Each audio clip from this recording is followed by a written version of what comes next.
Ouais, Voilà. Merci à com- toutes, à tous. Bienvenue à ce webinaire qui est organisé conjointement par la Fédération nationale des orthophonistes, la FNO, et le collectif de lutte contre la dénutrition. Alors, on est au cœur de la semaine de la dénutrition et on souhaitait vous proposer un temps de présentation et d'échange au sujet du rôle des orthophonistes dans la lutte contre la dénutrition. Alors, je vous partage mon diaporama.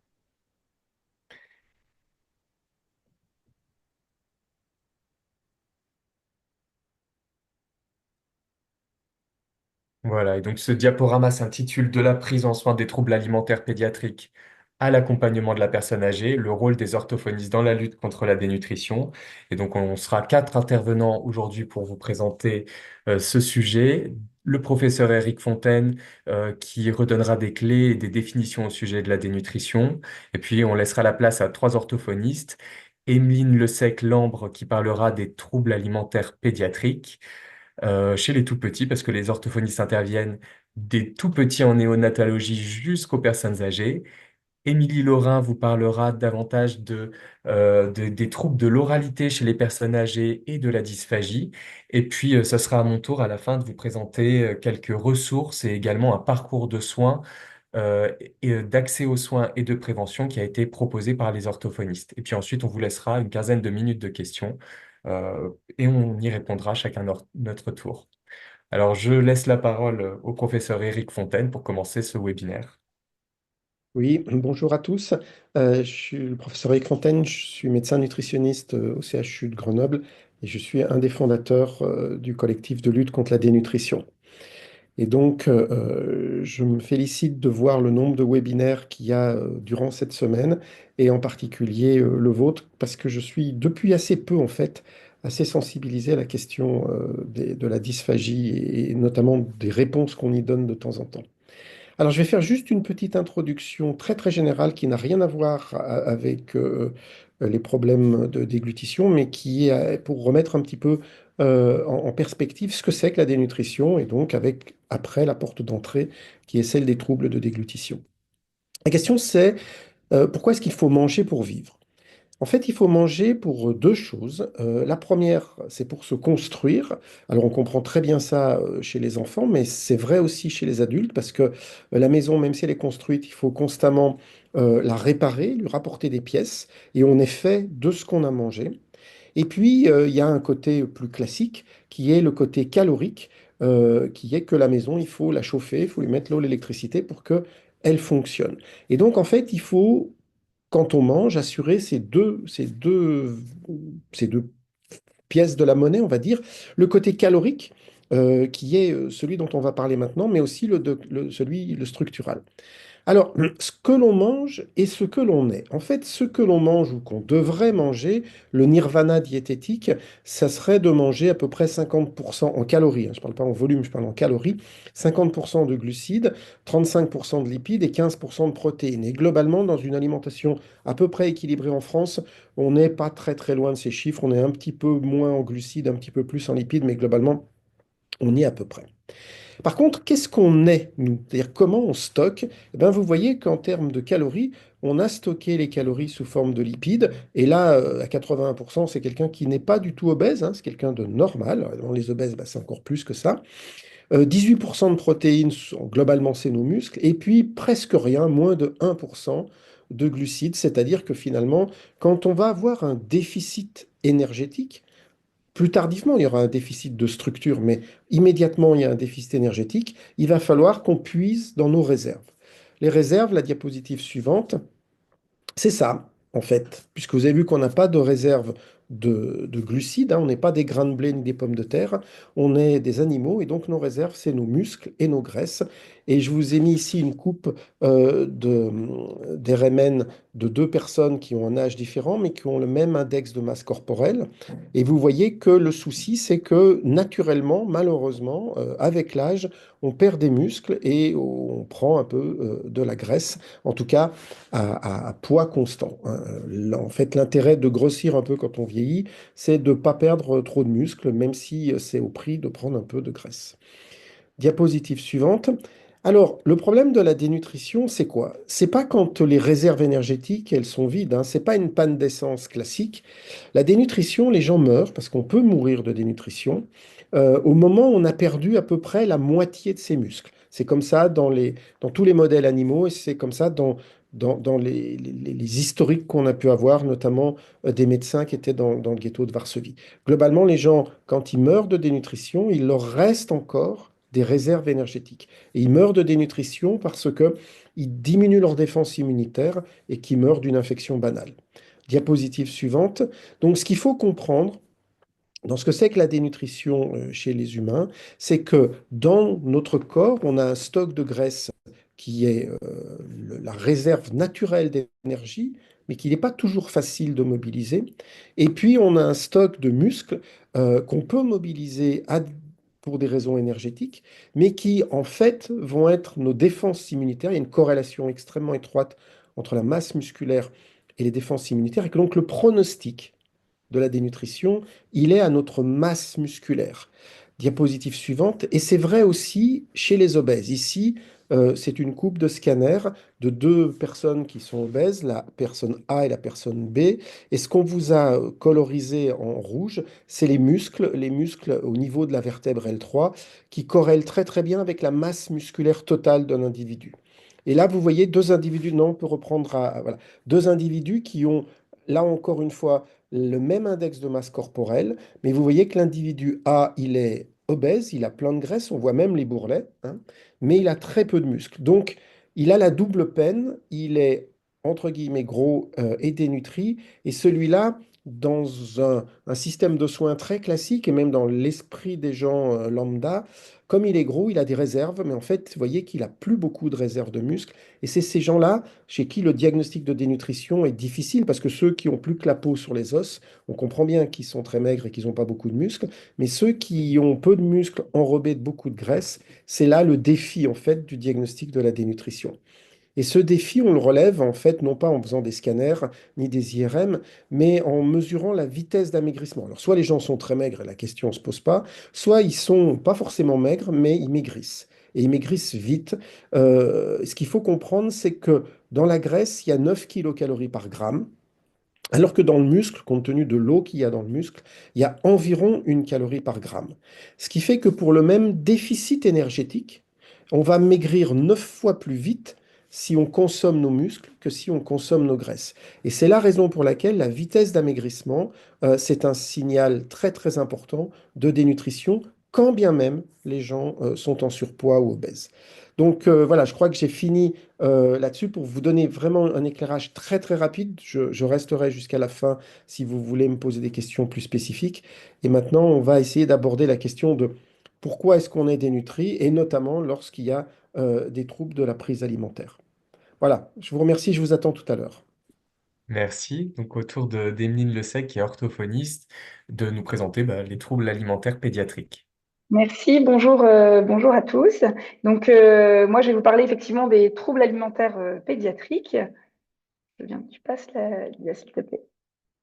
Voilà, donc en fait, un premier petit visuel pour juste eh bien, expliquer et montrer que finalement, manger, eh ben, ce n'est pas aussi simple que ce qu'on en voit, parce que souvent, donc là, je vais parler effectivement que des enfants, mais parfois, voilà, on voit un enfant manger et on voit un enfant qui présente des difficultés de sa prise alimentaire.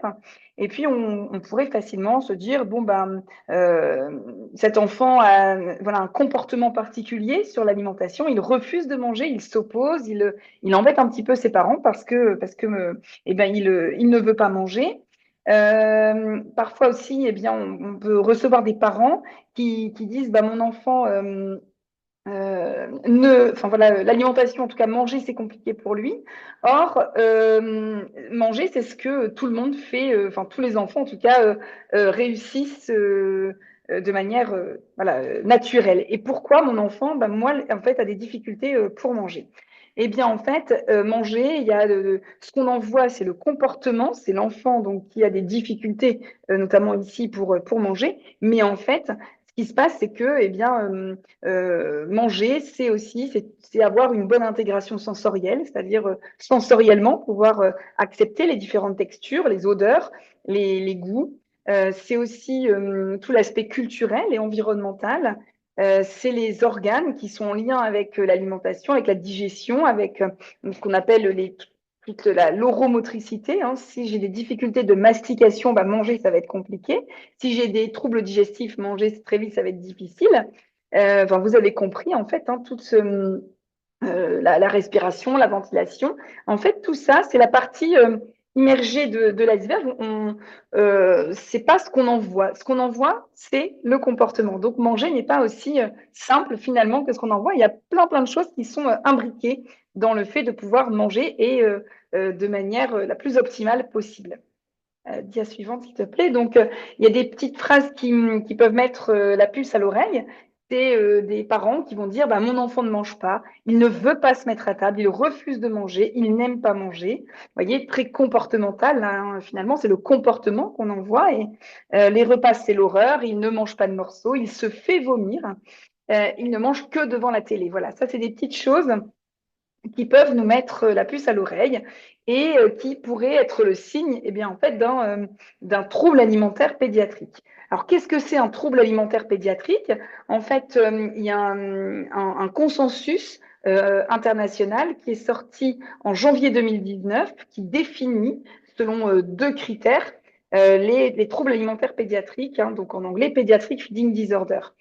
Et donc, le premier critère de ce trouble alimentaire, c'est que, eh bien, il faut qu'il y ait une perturbation de la prise orale des aliments par rapport à ce qui est attendu pour l'âge de l'enfant et qui persiste depuis au moins 2 semaines. C'est-à-dire que c'est pas un trouble, une difficulté qui est liée, par exemple, à une gastro ou une rhino chez l'enfant. C'est quelque chose qui dure depuis au moins 2 semaines et qui s'associe à un ou plusieurs des critères suivants.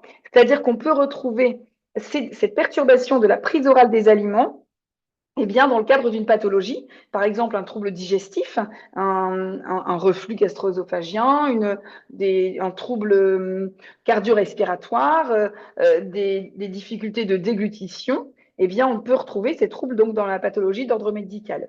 On peut retrouver je dis bien on peut parce que c'est pas tous les critères ne doivent pas être présents, hein, il peut y avoir un ou plusieurs de ces critères-là, un trouble nutritionnel, et là on est donc dans le sujet du jour avec la dénutrition, la malnutrition, les carences aussi nutritionnelles ou les apports restreints d'un ou plusieurs nutriments qui résultent d'un panel alimentaire restreint. C'est-à-dire qu'il y a des enfants parfois qui en fait tiennent au niveau de leur courbe de poids une cinétique qui est finalement correcte, voire même parfois en surpoids.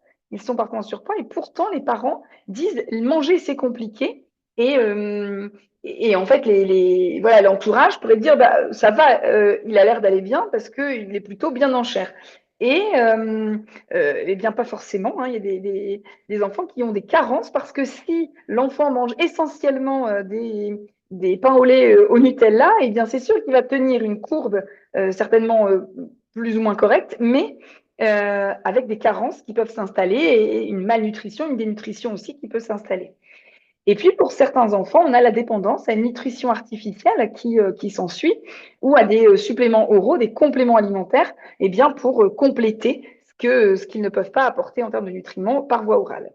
Donc, on peut retrouver ce trouble nutritionnel, on peut retrouver un trouble des compétences sensorimotrices alimentaires, c'est tout ce qui est difficulté au niveau oromoteur, hein, la mastication notamment, pour les plus petits, la succion, mais aussi tous les troubles sensoriels, hein, tout ce qui est vraiment ce que je disais tout à l'heure avec le goût, l'odeur, le toucher, voilà, enfin toute la sensorialité. En fait, manger, c'est une expérience sensorielle très importante.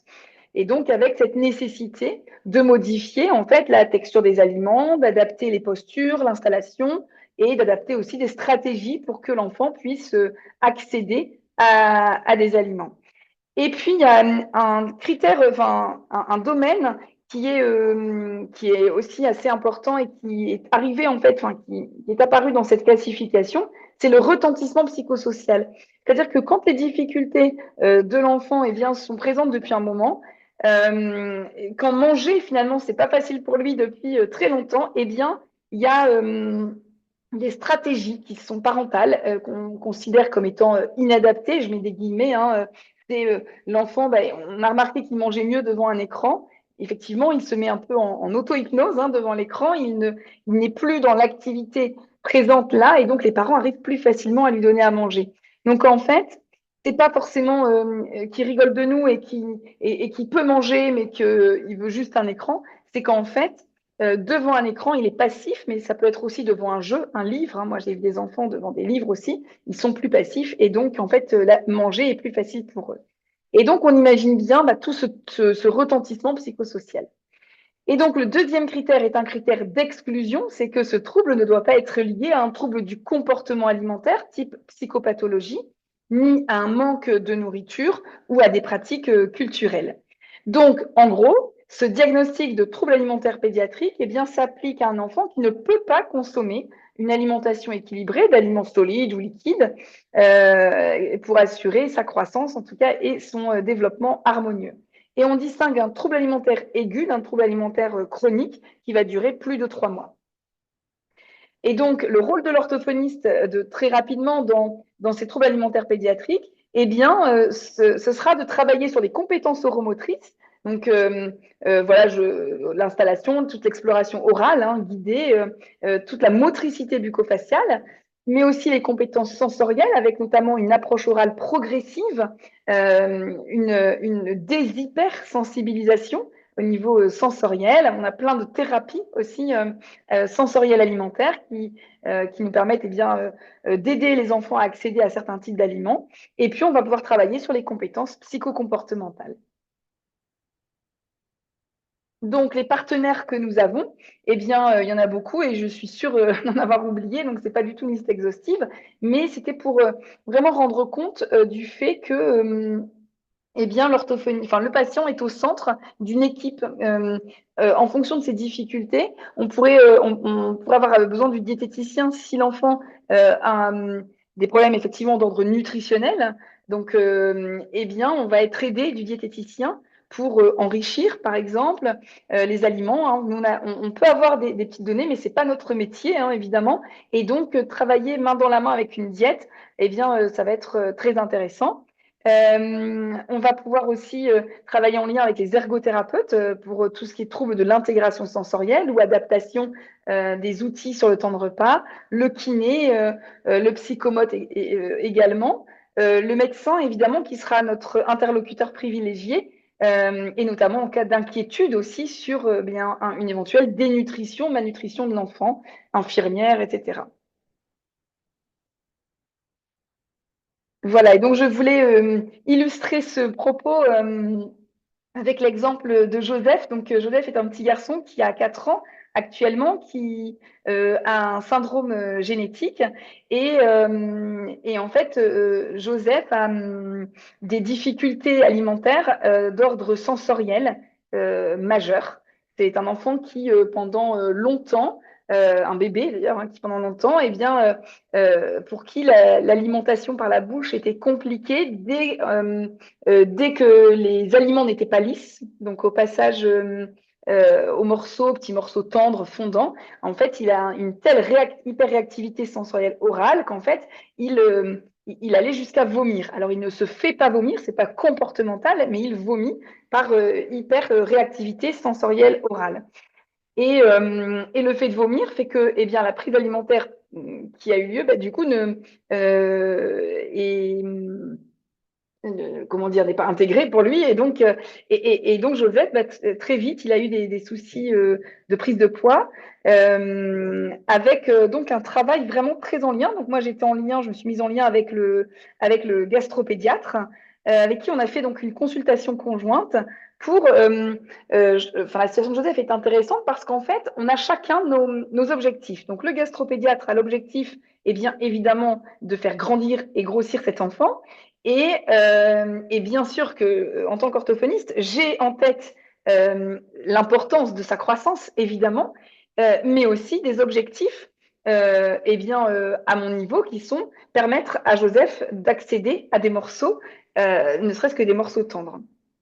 Et donc, cette possibilité enfin, l'importance finalement de travailler ensemble, c'est que à ce moment-là, on discute en consultation, on discute en fait de comment chacun peut se retrouver dans les objectifs. Parce que si j'insiste un peu trop sur les morceaux, et on sait que Joseph, quand il fatigue, il a une hypotonie aussi majeure. Quand il fatigue, eh bien, il va plus facilement avoir des difficultés pour manger.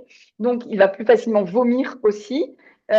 C'est peut-être pas le moment de lui proposer des aliments plutôt compliqués. Et donc, on a vu ensemble avec le gastropédiatre à quelle fréquence finalement on pouvait essayer de proposer des morceaux et comment les parents peuvent, eh bien, pour les repas d'après, compenser s'il y a eu eh bien, une prise alimentaire moindre parce que difficulté orale. Donc, vous voyez, c'est vraiment parfois, c'est tout un équilibre qu'on essaye de trouver. Bien sûr qu'on essaye chacun de répondre à nos objectifs. Et la nutrition, l'aspect dénutrition de l'enfant, bien sûr, étant l'aspect le plus important. Mais moi aussi, dans mes objectifs, eh bien, j'ai besoin d'avancer également. Donc, on va voir ensemble comment on peut composer et permettre à l'enfant eh bien, d'avoir une croissance, un développement le plus harmonieux possible, le plus optimal, en le faisant progresser aussi sur ses prises alimentaires.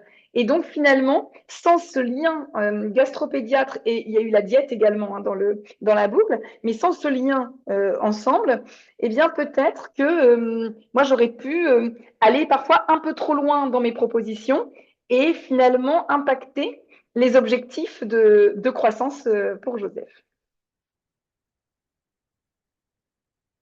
Voilà, donc juste pour terminer, attention du coup aux idées reçues sur les troubles alimentaires pédiatriques. On entend beaucoup, il faut le forcer. Ben, évidemment que non. Forcer va majorer finalement l'approche orale négative. Un enfant ne se laisse pas mourir de faim, bien c'est pas vrai. C'est que, alors il ne se laisse pas mourir de faim, mais s'il n'a pas les compétences pour manger, eh bien évidemment qu'il ne pourra pas manger. Donc attention à ces phrases parfois un peu toutes faites hein, qu'on peut dire aux parents. Il y a encore des enfants qui arrivent avec des nutritions importantes à l'hôpital, des bébés, parce qu'ils n'arrivent pas à avoir une succion correcte et donc la prise alimentaire est très très difficile pour cet enfant. Voilà, donc souvent l'aspect éducatif, hein, tu es trop permissif, tu l'écoutes trop, c'est toi qui as un problème avec l'alimentation. Ça, les parents l'entendent souvent et c'est parfois très culpabilisant pour eux qui, pour autant, essayent d'aider leur enfant au quotidien, mais dans un quotidien qui n'est pas toujours simple. Et souvent, manger, eh bien, c'est tous les jours. Hein, il n'y a pas de week-end, pas de jour férié. Donc, quand c'est compliqué tout le temps.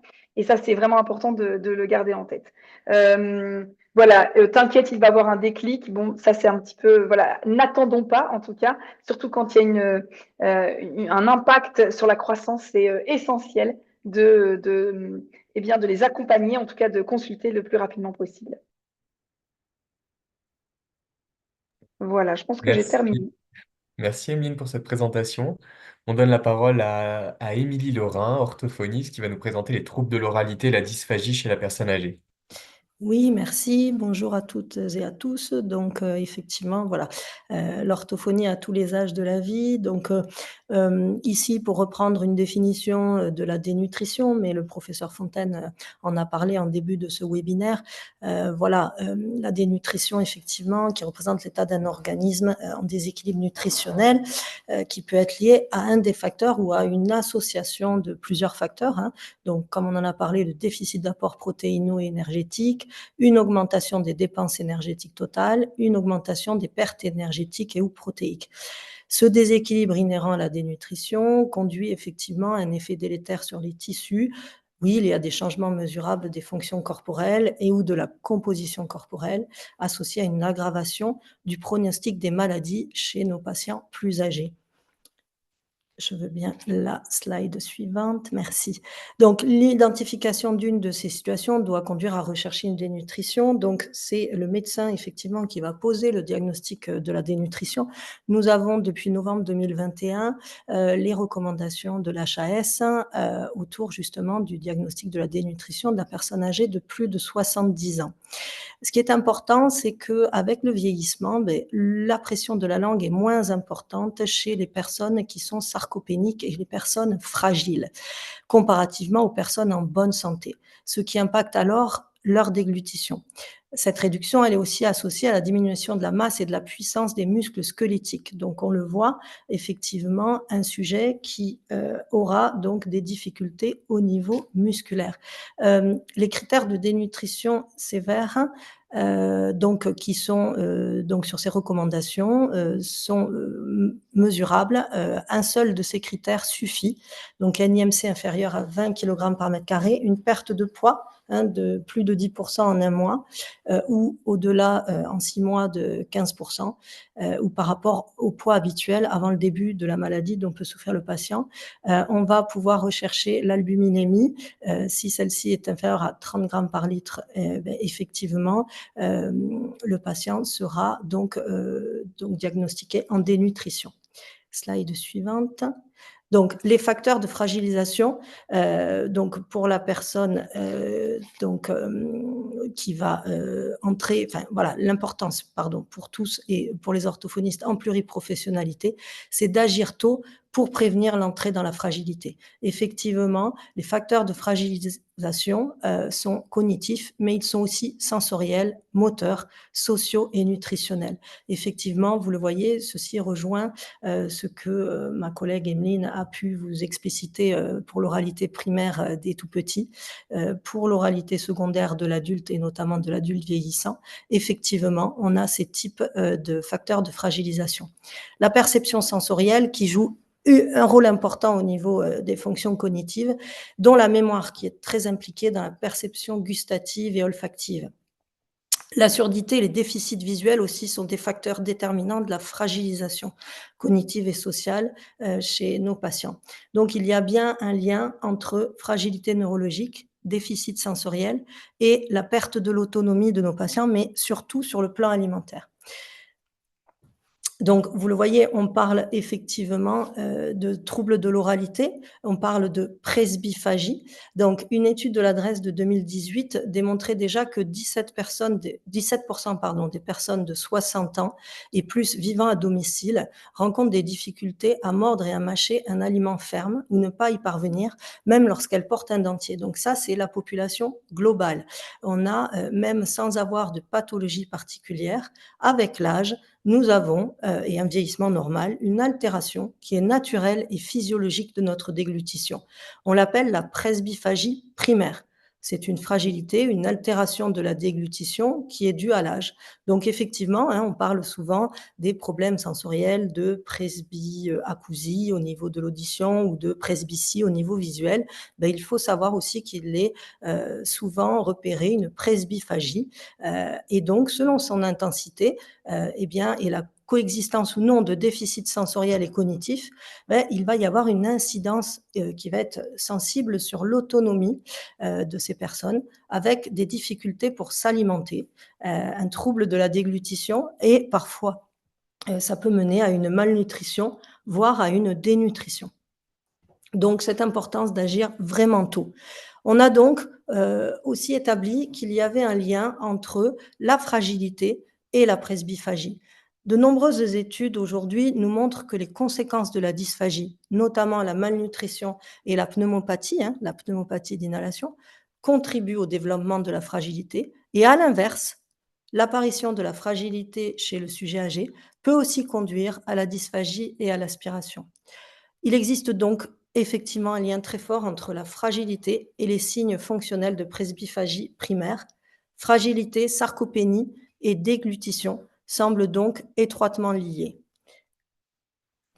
À mesure que nous vieillissons, donc, nous avons ce ralentissement des événements, la réduction des pressions dans le tractus de déglutition et une atrophie pharyngée qui s'installe. Ce sont donc des changements qui sont naturels dans le mécanisme de déglutition. Selon des recherches internationales, on a une proportion importante de 15 à 38% des personnes âgées qui sont typiquement vieillissantes qui vont développer des troubles de la déglutition. Donc, vous voyez l'importance de notre rôle en prévention de ces troubles. Effectivement, il y a des zones de vigilance qui nous permettent de prévenir cette presbyphagie. Donc, surveiller l'appétit des personnes âgées, c'est important. Et Et en particulier, comme ici je trouvais intéressant ce guide Renaissance, grand âge et petit appétit, qui permet effectivement bien de voir qu'il y a des situations à risque que l'on doit vite repérer et qui doivent nous faire penser et réfléchir à effectivement l'occurrence de difficultés au plan alimentaire.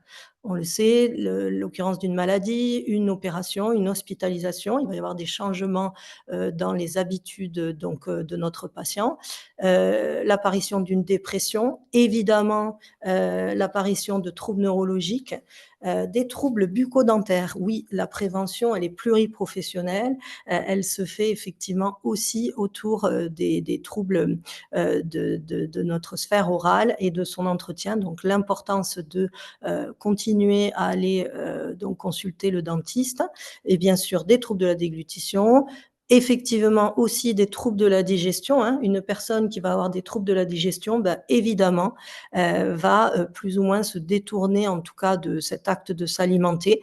Une perte de la mobilité, une chute qui peut effectivement avoir une incidence, une perte d'autonomie, une dépendance, le fait d'être aidant aussi, d'être aidant d'une personne proche qui aurait une pathologie neurodégénérative.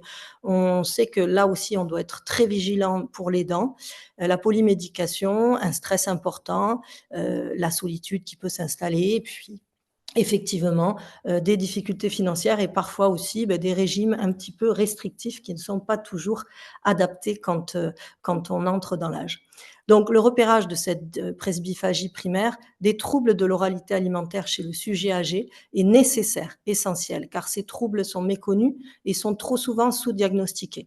Or, ils peuvent avoir vraiment de graves répercussions sur la santé des personnes âgées, et un diagnostic précoce va mener donc à une prise en soin qui sera adaptée et qui pourrait être bénéfique pour les personnes presbyphagiques.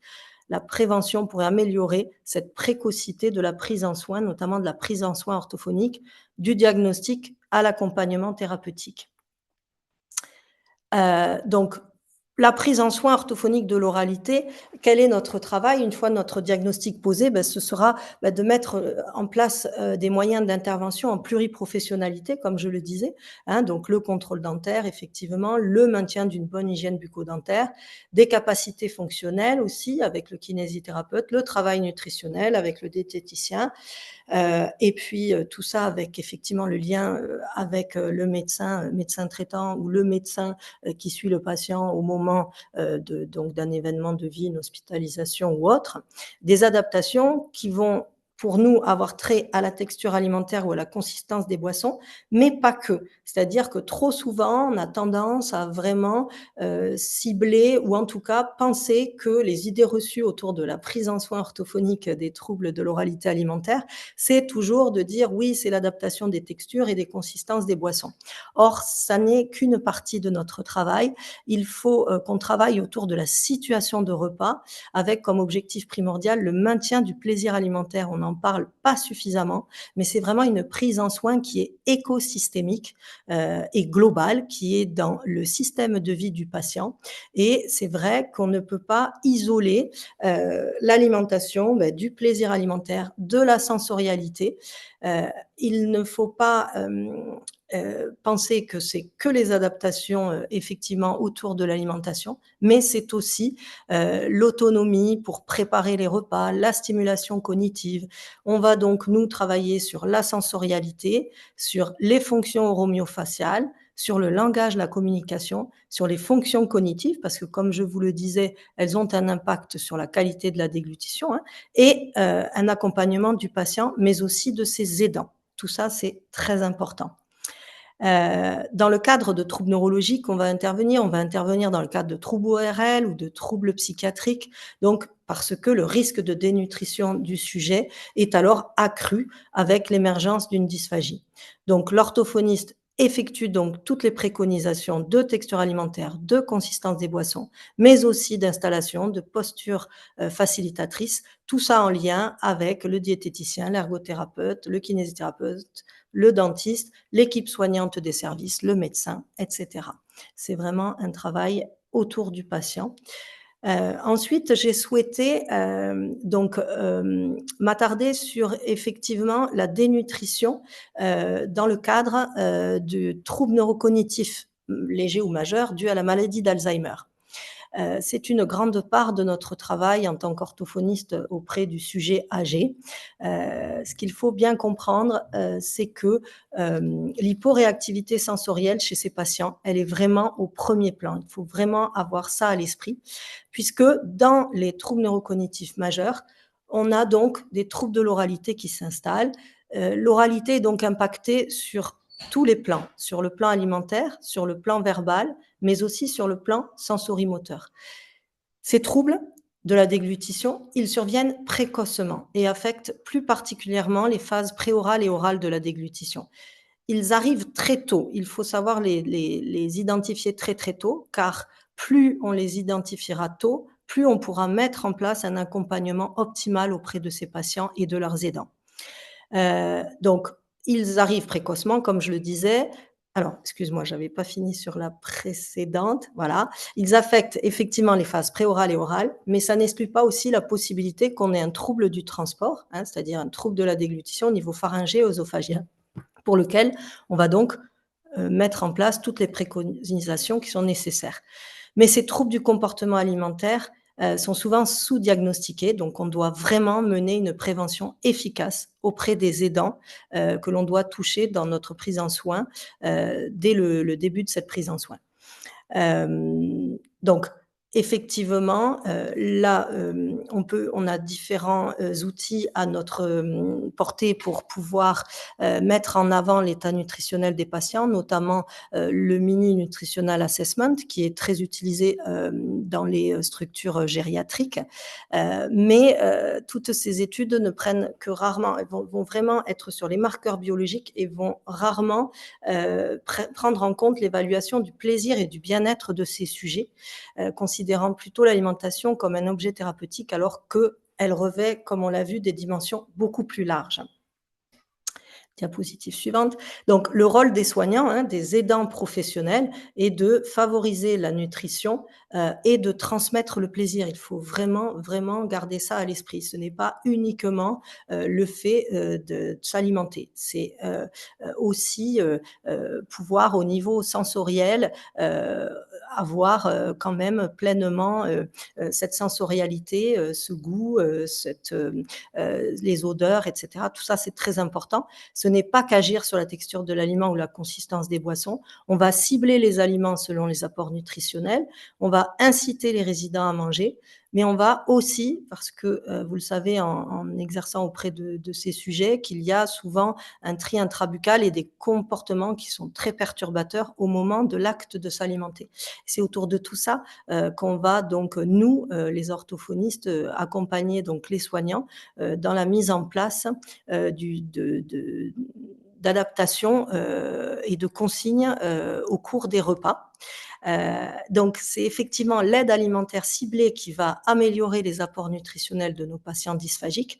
Et ce qui est important, c'est l'accompagnement écosystémique que l'on va avoir auprès du sujet sur le principe de l'autonomie aidée. Qu'est-ce que c'est que l'autonomie aidée? C'est un accompagnement gestuel et verbal adapté de la part de l'aidant qu'il va prodiguer auprès de son patient avec donc un TNCM afin que celui-ci ne perde pas toute son autonomie pour s'alimenter. C'est-à-dire, il vaut mieux que le patient soit aidé plutôt que l'on fasse à la place du patient. Il est important que le cerveau puisse se préparer au fait qu'il va falloir déglutir. Ces patients ont des difficultés de perception, on l'a vu, il y a des difficultés au niveau des fonctions cognitives de la mémoire qui font que, voilà, on a des problèmes au niveau de la mémoire procédurale, on a des problèmes au niveau de la mémoire sensorielle et de la mémoire de travail. Il va falloir donc mettre le patient dans la meilleure des dispositions possibles pour l'acte de s'alimenter, puisque lui ne comprend plus l'objectif de l'alimentation, ne comprend plus à quoi ça sert de s'alimenter, a du mal à accéder au plaisir, aux sensations. Donc, on va être là pour les aider à vraiment percevoir au maximum afin que le continuum de la déglutition se passe bien. Donc, le rôle de l'orthophoniste dans cet accompagnement, il est vraiment double. C'est la prise en soin écosystémique de notre patient avec, comme je le disais, cette aide à la perception sensorielle.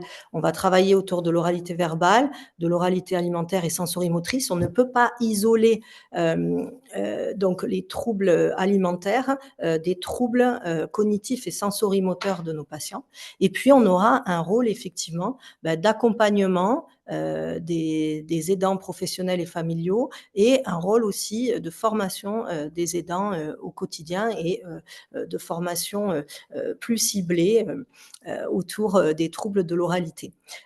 Puisque notre objectif, c'est d'essayer effectivement de réduire cette dénutrition. Comme le disait le professeur Fontaine au début donc de ce webinaire,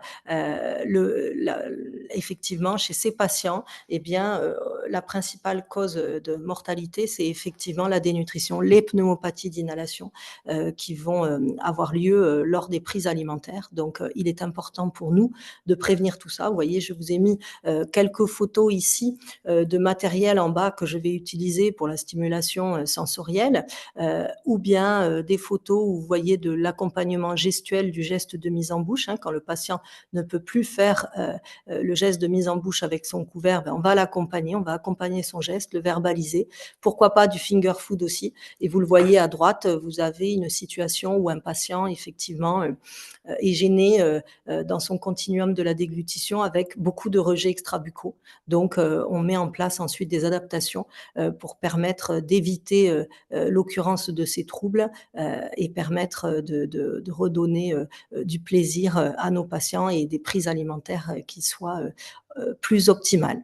Voilà, je vous remercie beaucoup. Merci, Émilie. Alors, si vous avez des questions d'ores et déjà sur les interventions, vous pouvez les poser donc dans la rubrique Q&R, questions-réponses du chat, et puis on y répondra juste après. Moi, je vais conclure en vous présentant un parcours de prévention et d'accès aux soins, ce qu'on appelle la PPSO, la plateforme prévention et soins en orthophonie, et quelques ressources. Parce que la question, c'est effectivement, maintenant qu'on vous a présenté ce lien entre dénutrition et prise en soins orthophoniques, notamment en ce qui concerne les troubles alimentaires pédiatriques et puis la presbyphagie, ben voilà, beaucoup de gens vont se poser des questions, se demandent comment on peut avoir des réponses d'orthophonistes, et on sait que c'est pas toujours évident d'accéder à des orthophonistes. Donc l'AFNO, mais aussi donc la Fédération nationale des orthophonistes, les unions régionales des professionnels de santé, les associations de prévention en orthophonie, les syndicats régionaux en orthophonie, ont mis en place un dispositif qui s'appelle la plateforme prévention et soins en orthophonie, et qui est en plusieurs étages, qui va de la prévention avec un site d'information grand public à un adressage vers des orthophonistes. Alors, je vais vous le présenter. L'étage 1, c'est tout d'abord un site d'information grand public, c'est le site Allo Ortho. Alors, il concerne vraiment toutes les personnes qui se posent des questions par rapport à l'orthophonie, à, à tout âge, hein, voilà, du tout petit qui vient de naître, même avant la naissance, hein, pour répondre aux questions que peuvent se poser des futurs parents, jusqu'aux personnes âgées. Alors, ce site internet, il est fait justement en plusieurs catégories et également selon l'âge des personnes. Et il répond à toutes les questions que vous pouvez avoir, que ce soit sur le langage, la communication, la cognition. Et puis, ce qui nous intéresse aujourd'hui, c'est les questions d'alimentation aussi. Ce site internet, il est gratuit, il est disponible partout en France et à l'étranger. Il a des articles qui sont écrits dans une langue accessible, claire et simple. Et certains articles aussi sont disponibles, enfin, tous les articles sont disponibles en version audio aussi pour les personnes qui pourraient avoir des difficultés avec la lecture. Et certains même sont traduits dans certaines langues. Donc, c'est un site d'information, mais c'est bien plus qu'un site d'information puisque c'est la porte d'entrée aussi vers une régulation en orthophonie, c'est l'étage 2 de cette plateforme. Alors, sur ce site internet, vous allez également trouver des ressources et notamment à l'occasion des 5 ans du site Allo Ortho, on a sorti un petit livret. Alors, un qui concerne les questions de 0 à 1 an, qui est sorti la semaine dernière, qui est tout récent. Et puis, au fur et à mesure, on sortira d'autres livrets qui couvriront les différentes tranches d'âge. Et donc, dans chacun de ces livrets, on répond à vos questions sur l'alimentation, sur le langage. Alors, il y a tout un chapitre à chaque fois justement qui concerne l'alimentation. Donc, si vous avez des questions sur la tétine, sur mon enfant a des aliments qui sortent par le nez, mon enfant n'arrive pas à manger du solide. Plein de questions qui touchent en lien avec l'alimentation de votre enfant, bah, vous trouverez déjà des réponses sur ce site internet. Et puis, parfois, ça ne suffit pas. On a besoin de parler directement à un orthophoniste pour répondre à ces questions. Et on a besoin de savoir justement si un bilan orthophonique est nécessaire. Alors, dans 8 régions, que vous voyez là, 9 régions d'ailleurs, hein, donc dans les Hauts-de-France, en Normandie, en région Grand Est, en Provence-Alpes-Côte d'Azur, en Occitanie, en Centre-Val de Loire, en Île-de-France, à La Réunion et à la Martinique aussi, on a déployé un étage 2 qui est une solution de régulation. Pour l'instant, c'est dans ces régions et puis au fur et à mesure, ça va s'étendre jusqu'à toucher toute la France. Donc, dans ces régions-là, on a la possibilité, à partir de chaque article du site Allo Ortho, de remplir un questionnaire. Donc, on indique son adresse, on remplit un petit questionnaire justement avec les difficultés qui concernent soit notre enfant, soit nous-mêmes. Et puis, on est rappelé par des orthophonistes qui, à ce moment-là, prendront le temps à la fois d'écouter vos inquiétudes, de vous proposer des conseils de prévention, mais également, si besoin, de vous dire si oui ou non vous avez besoin d'un bilan orthophonique. Donc ça, c'est l'étage 2, c'est une solution de régulation. Et à l'issue de cette régulation, de cet étage 2, l'orthophoniste pourra, si vous avez besoin d'un bilan orthophonique, déterminer si oui ou non ce bilan est urgent et vous adresser, alors ça ne veut pas dire prendre rendez-vous chez un orthophoniste, mais en tout cas, adresser votre demande auprès d'un orthophoniste qui est proche de votre domicile. Donc, ça veut dire que l'orthophoniste sera alerté, aura l'information que, bah, effectivement, vous avez besoin d'un bilan orthophonique, vous ou votre enfant a besoin d'un bilan orthophonique. Et donc, ça, c'est l'étage 3 de cette plateforme, c'est cette solution d'adressage. Et donc, vous serez à ce moment-là inscrit sur une liste d'attente commune, c'est-à-dire que tous les orthophonistes qui sont inscrits sur cette liste d'attente pourront avoir accès à votre demande. Donc voilà, on a créé ce premier support qui est vraiment une plateforme qui permet de donner de l'information, de donner des conseils de prévention adaptés, de déterminer si oui ou non vous avez besoin d'un bilan orthophonique et de vous adresser vers un orthophoniste, vers une liste d'attente commune. Alors n'hésitez pas à communiquer justement sur cette plateforme prévention et soins en orthophonie et sur le site Allo Ortho.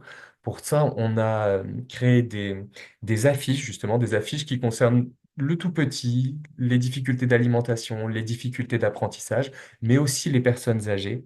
Donc, on vous invite à les faire connaître largement euh, pour que ce, pour que ce dispositif se développe.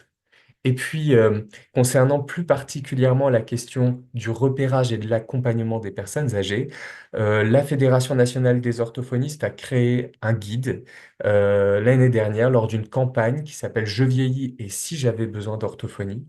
Donc, ce guide, il est à destination des personnes qui vieillissent, donc ça nous concerne tous, mais aussi de leur entourage, de leurs aidants. Comment il est constitué? Il est autour de 5 thématiques, la communication, la cognition, la sensorialité, aussi on a parlé des odeurs, des goûts, de l'audition, mais aussi de l'alimentation et de la qualité de vie. Autour de ces 5 thématiques, on vous propose des conseils adaptés pour pouvoir vieillir en bonne santé et également des signes de repérage. On le voit par exemple pour la question du repas, de l'alimentation et de l'oralité. On vous a listé quelques signes de repérage qui pourraient vous mettre la puce à l'oreille ou en tout cas qui pourraient vous dire, tiens, peut-être que j'aurai besoin d'orthophonie. Donc des conseils, des signes de repérage, et ensuite ce livret, bien sûr, bah, va vous orienter vers cette liste d'attente commune et à nouveau vers le site Allo Ortho. Voilà, un grand merci pour votre attention. Il nous reste une dizaine de minutes. Si vous avez des questions justement pour pour nos collègues, peut-être déjà une personne qui parle j'oriente déjà les questions vers Emeline parce que je sais qu'elle doit nous quitter dans pas longtemps. Quelqu'un demande comment doit-on travailler sur l'oralité verbale. Alors là, c'est pour les personnes âgées.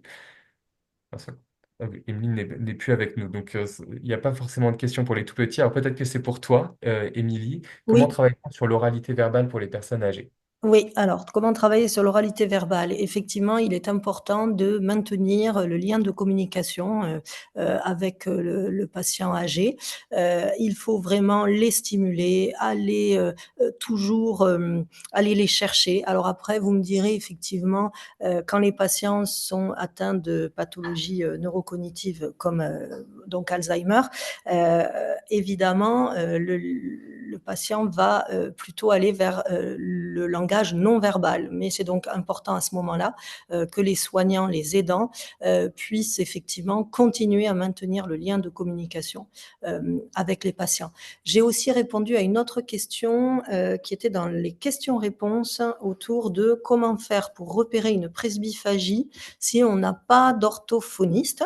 Donc Aurélien vous en a parlé, on a effectivement mis au point, donc un livret Je vieillis et si j'avais besoin d'orthophonie, où vous avez des signes de repérage qui doivent vous faire penser à cette difficulté. Et je vous ai aussi mis un lien vers une publication sur le site Allo Ortho, dont Aurélien vous a parlé aussi, où effectivement beaucoup d'éléments de repérage vous sont proposés pour vous aider donc à pouvoir repérer ces presbyphagies.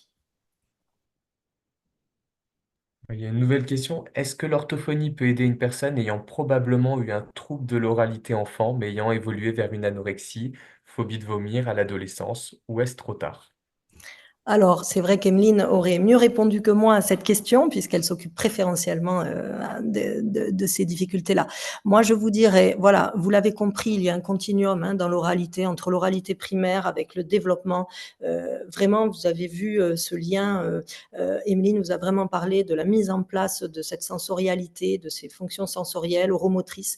Et vous le voyez, tout au long de la vie, on s'en occupe jusqu'à la personne âgée, où là, on est dans le maintien de ces compétences. Donc moi, je vous répondrai qu'effectivement, il n'est jamais trop tard pour pouvoir réconcilier le patient avec son oralité. Après, dans ce cadre-là, il faut vraiment être en pluriprofessionnalité. Ce n'est pas que l'orthophoniste qui pourra vous répondre. Je pense qu'il est très important, dans le cadre d'une anorexie mentale, de faire le point avec donc le médecin qui va suivre l'enfant et effectivement diététicien, nutritionniste dont c'est vraiment la compétence. Après, s'il y a un problème au niveau de la sensorialité, c'est vrai que l'orthophoniste aura son rôle à jouer, mais là, on sera vraiment dans une prise en charge pluriprofessionnelle. Une nouvelle question sur la personne âgée. Comment faire, et c'est une question qui revient très souvent, la question des textures, comment faire quand une personne âgée doit manger en texture mixée du fait des troubles de la déglutition, mais qu'elle refuse cette texture? Alors effectivement, on a souvent cette question, les patients. Alors moi, je dirais, la première des questions à se poser, c'est pourquoi ce patient a-t-il, eu cette indication de texture mixée? Est-ce que, cette indication de texture mixée a été mise en place parce qu'un jour, il y a eu une fausse route importante et qu'on a eu peur? Est-ce qu'il y a eu une évaluation orthophonique préalable? Parce qu'en fait, si vous voulez, effectivement, il peut y avoir, un problème de déglutition, mais pour autant, la réponse ne sera pas uniquement la sursimplification des textures. C'est-à-dire que la simplification, si elle n'est pas motivée par une expertise orthophoniste, peut être délétère, puisqu'effectivement, on l'a dit, il faut absolument que l'alimentation, en fait, si vous voulez, ce qu'il se passe pour ces personnes âgées, c'est que s'il y a des difficultés cognitives associées, le patient dans l'analyse donc du goût de l'aliment, il va surtout utiliser les perceptions qu'il aura en bouche, c'est-à-dire sur des processus bottom-up.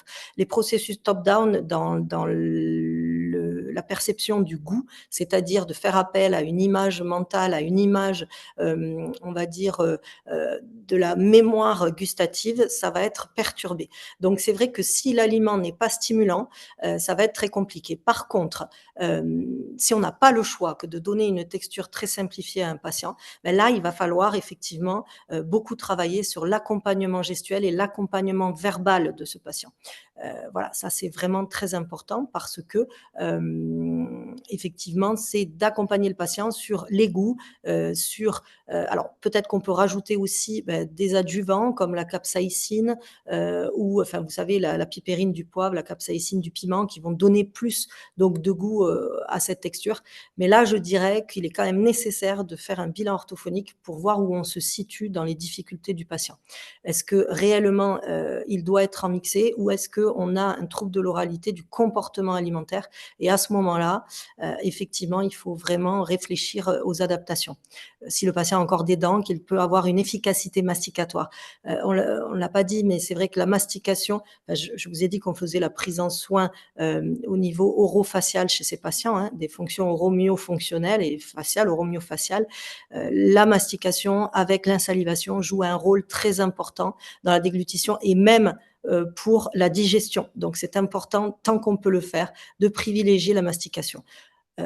D'où l'importance effectivement de vraiment comprendre pourquoi il y a eu cette mise en place de cette texture et si on ne peut pas revenir un petit peu en arrière sur une texture hachée, sur une texture hachée liée, mais qui permettrait quand même une mastication préalable et qui donnerait plus d'informations sensorielles pour un meilleur déclenchement du geste de déglutition. Et comment aider une personne âgée qui a des troubles de la déglutition, mais qui n'a pas pu voir une orthophoniste? Et oui, effectivement, alors dans ces cas-là, moi je dirais quand même que dans la mesure du possible, c'est quand même mieux. Mais ensuite, si vous avez effectivement l'important, c'est de le laisser acteur. C'est ce que je vous disais tout à l'heure. Laisser acteur le patient, au moins d'aider à préparer, parce que comme je vous disais, des difficultés en phase préorale. La phase préorale, elle commence très très tôt, même lorsque le patient entend les bruits de préparation, de cuisine, on peut déjà agir autour de tout ça. Donc moi, je dirais de mettre le patient dans une situation d'alimentation, de préparation, le laisser acteur le plus longtemps possible, tant qu'on peut le faire, en l'accompagnant et en ne faisant surtout pas à sa place. Merci, et c'est vraiment le but de cette campagne Je vieillis si j'avais besoin d'orthophonie et de la plateforme prévention en soins et soins en orthophonie que de proposer justement une solution avant d'avoir pu voir un ou une orthophoniste. Effectivement, des fois, on n'a pas besoin de voir un orthophoniste ou une orthophoniste, donc déjà, on peut avoir des conseils et vous en trouverez une grande partie sur le site Allo Ortho, hein. Il y a vraiment un grand nombre de questions et donc beaucoup d'articles qui peuvent répondre déjà à vos questions. Et pour ceux qui ont besoin de voir un ou une orthophoniste, à ce moment-là, il y a déjà des choses qui peuvent être mises en place et ça permettra vraiment de pouvoir cibler et puis de pas vous laisser dans le doute aussi. Donc, ce site a vraiment été fait pour ça. Et si vous n'habitez pas encore dans une région où ça a été déployé, déjà vous avez accès à l'ortho partout en France. Et en plus, très prochainement, ça devrait être développé à l'échelon national et donc tout le monde pourra justement bénéficier de cette proposition-là, de cette offre. Moi, je voudrais rebondir sur l'histoire des textures modifiées parce que en tant que médecin, on en voit prescrit à tour de bras et plus on va dans les EHPAD, plus c'est le cas. Euh, j'ai le sentiment que très très souvent, il n'y a eu aucune indication par un orthophoniste, hein. C'est un réflexe sous-cortical des soignants de dire ils toussent, donc je vais le mettre en mixé. Euh, c'est pourvoyeur d'une dénutrition parce que quand vous avez mangé mixé pendant une semaine, il y a plein de choses que vous n'avez plus envie de manger, hein. En termes de plaisir, il faut quand même vraiment réfléchir à la question. Et donc, moi, j'essaye en tant que médecin de faire diminuer au maximum l'utilisation de ces textures. Mais on se heurte à un certain nombre de réflexes, de certitudes et d'habitudes. Est-ce que, alors moi je vous dis tout de suite, j'en ai pas trouvé, mais peut-être qu'il en existe. Est-ce qu'il existe une étude démontrant que la texture modifiée a un effet sur la survie des patients? Alors, je vais le rechercher dans le détail, mais en tout cas, en tout cas, on a nombre d'études qui prouvent effectivement que le pourcentage de patients institutionnalisés qui ont donc une alimentation en texture simplifiée est élevé.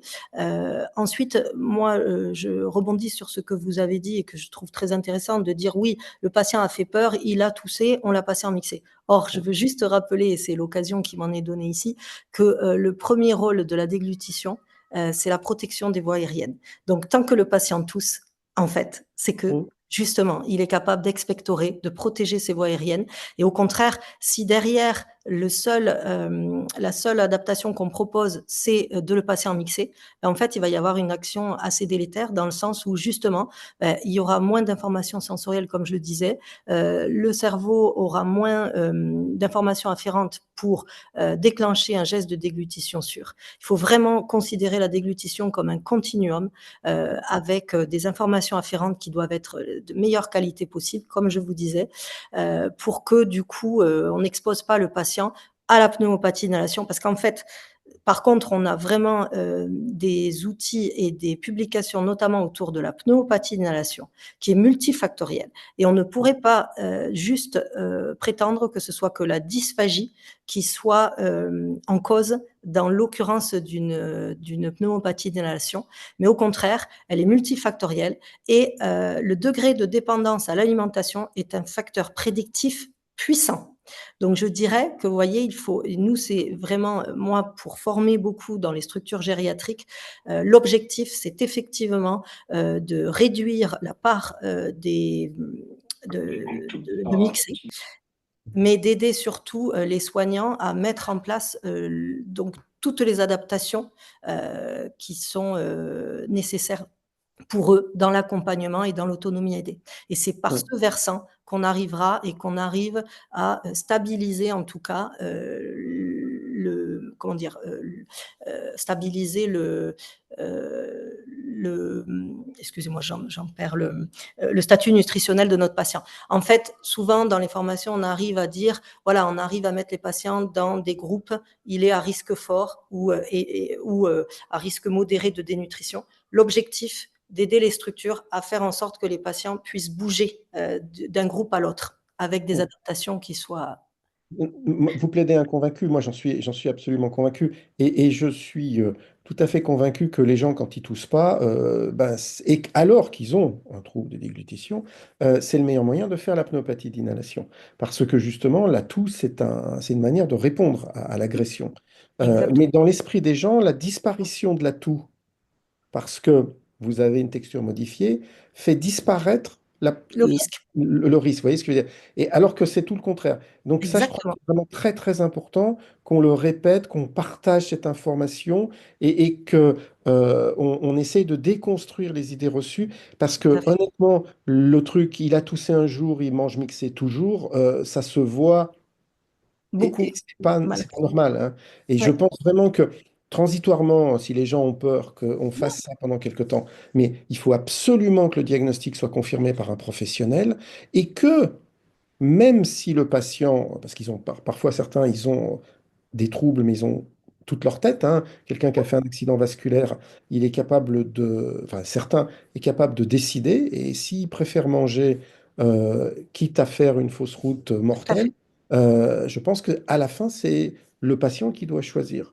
Tout à Euh, fait. et, et, euh, et ça aussi, je pense que c'est extrêmement important d'expliquer qu'on ne peut pas imposer un régime, parce que c'est un régime, hein, c'est une forme de régime, à quelqu'un qui le refuse. Tout à fait. Oui, oui. Et donc, je pense que là aussi, il faudrait, à mon avis, enfin, il faut communiquer sur cette information auprès des soignants professionnels, mais en fait auprès du grand public, hein, Mhm. on peut refuser de manger mixé si on a le choix, quoi. On dirait, dans les directives anticipées, moi j'ai mis celle-là. Mhm.